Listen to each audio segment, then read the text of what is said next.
mission begun in 1891 to present and promote not only great music, but also great music education, continues to thrive more than a century later. Today, with an international array of the world's greatest artists appearing on its stages, and with a slate of educational programs with global reach, Carnegie Hall celebrates a world of music education.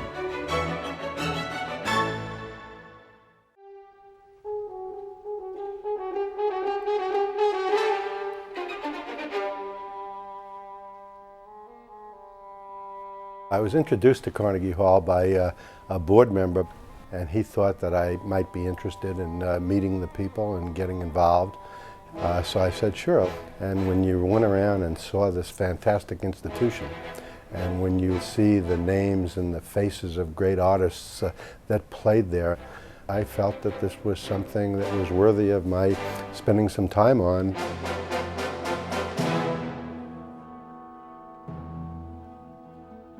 Our story begins in the late 1800s.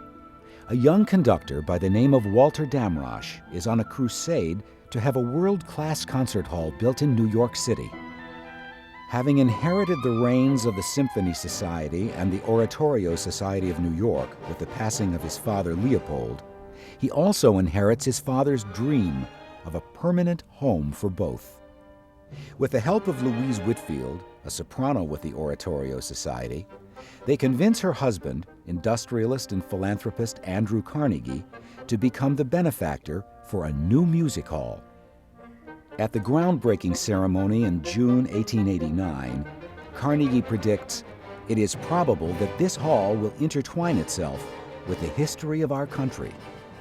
That prophecy begins to take shape on the evening of May 5th, 1891, as the music hall opens to a full house and rave reviews.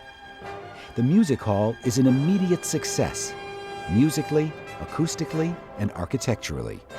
And as Walter Damrosch conducts Beethoven's Leonora Overture No. 3, the dream becomes a reality.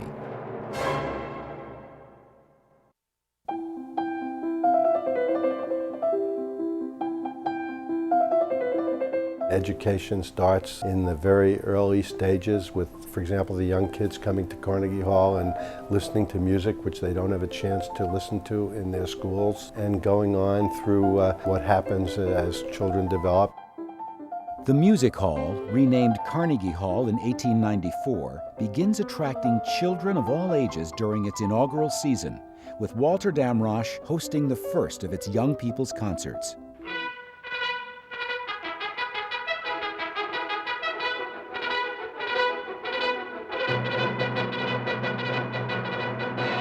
Led by Leonard Bernstein, these concerts will reach the peak of their popularity during the 1950s and 1960s, when they are broadcast live on network television, reaching millions of viewers, young and old.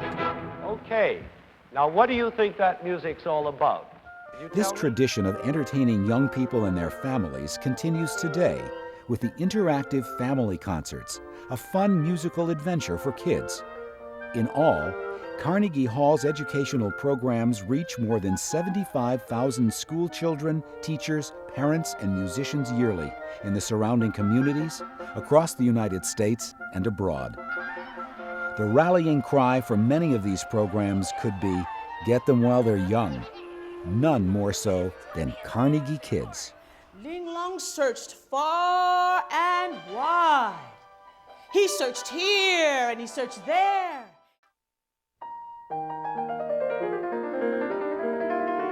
In its first few decades on 57th Street, Carnegie Hall raises the standard for success in music. With a roster of performers second to none, an appearance on its stage becomes synonymous with success, and is where the successful want to appear. And while its stages would always embrace a galaxy of world-renowned classical artists, Andrew Carnegie's legacy of inclusiveness would open the door to all forms of artistic expression and to all peoples, regardless of race, religion, gender, politics, or nationality.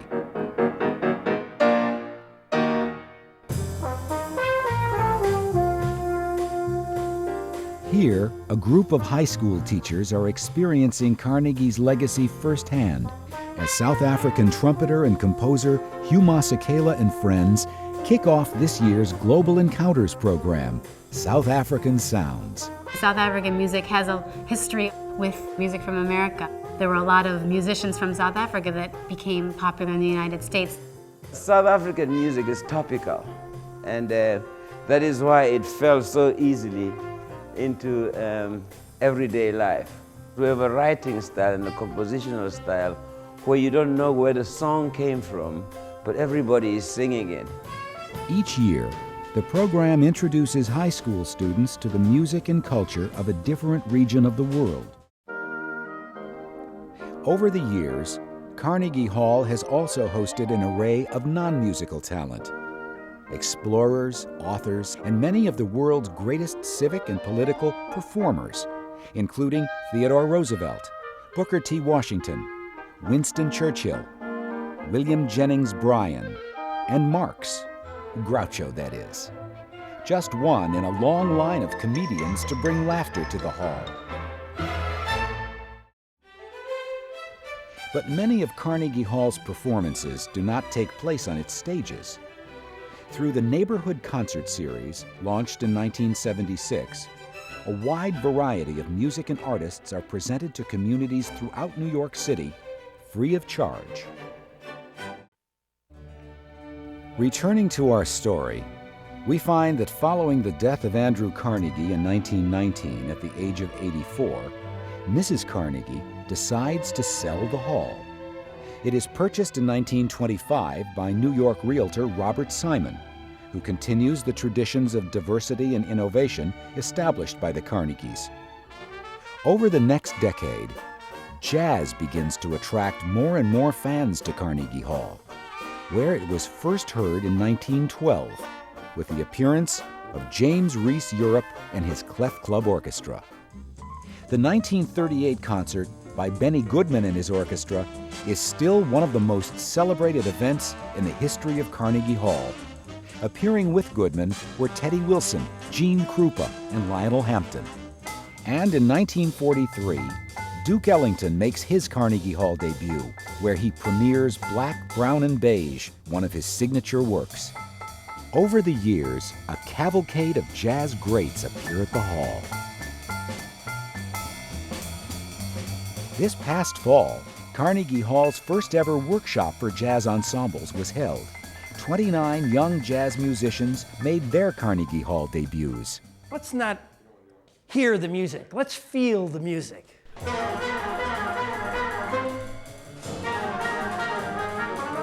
The Carnegie Hall Workshop creates a great focus for the ensemble to work on its repertoire with faculty composed by renowned musicians internationally.